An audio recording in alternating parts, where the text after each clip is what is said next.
The sun will come out tomorrow, that blazing ball of plasma at the center of our solar system, the source of our warmth and light, will eventually meet its end.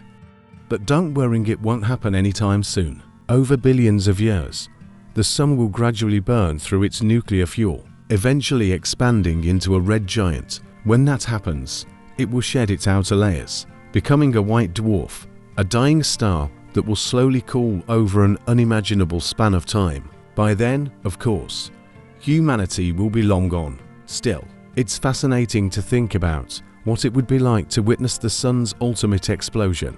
When a star goes supernova, you might expect a spectacular fireworks display, but in the case of our sun, you wouldn't actually see anything. Why? Because the sun is about 93 million miles away, and it takes light 8 minutes to reach us. In terms of cosmic distances, we're practically right next door, but for a supernova to have any impact on us, we'd need to be at least 50 to 100 light years away.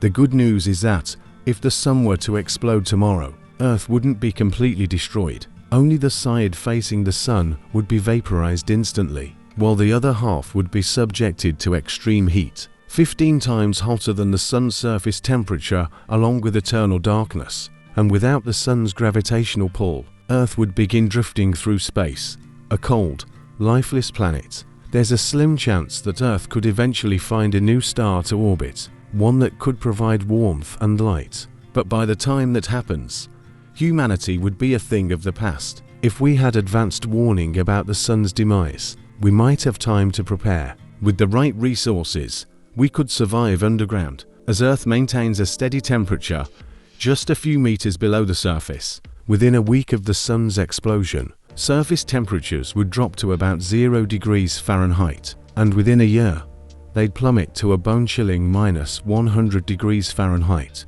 The oceans would freeze from the top down, and within 1,000 years, Earth's atmosphere would collapse, leaving the planet exposed to the harshness of space. But this grim future is still a long way off. The sun's death will be a gradual process, taking billions of years to unfold. As it expands and loses its outer layers, it will play a role in the creation of new stars and planets, perhaps even new life forms. Perhaps, in the far, far future, our galaxy will look vastly different, with new stars and worlds emerging from the remains of the old. In the distant future, when the sun finally reaches the end of its life and shrinks down to a white dwarf, it might even make room for a new star to take its place. If humanity still exists by then, who knows where we might call home? Could we be living on space stations, or perhaps on a distant exoplanet? It's a future that's almost impossible to imagine.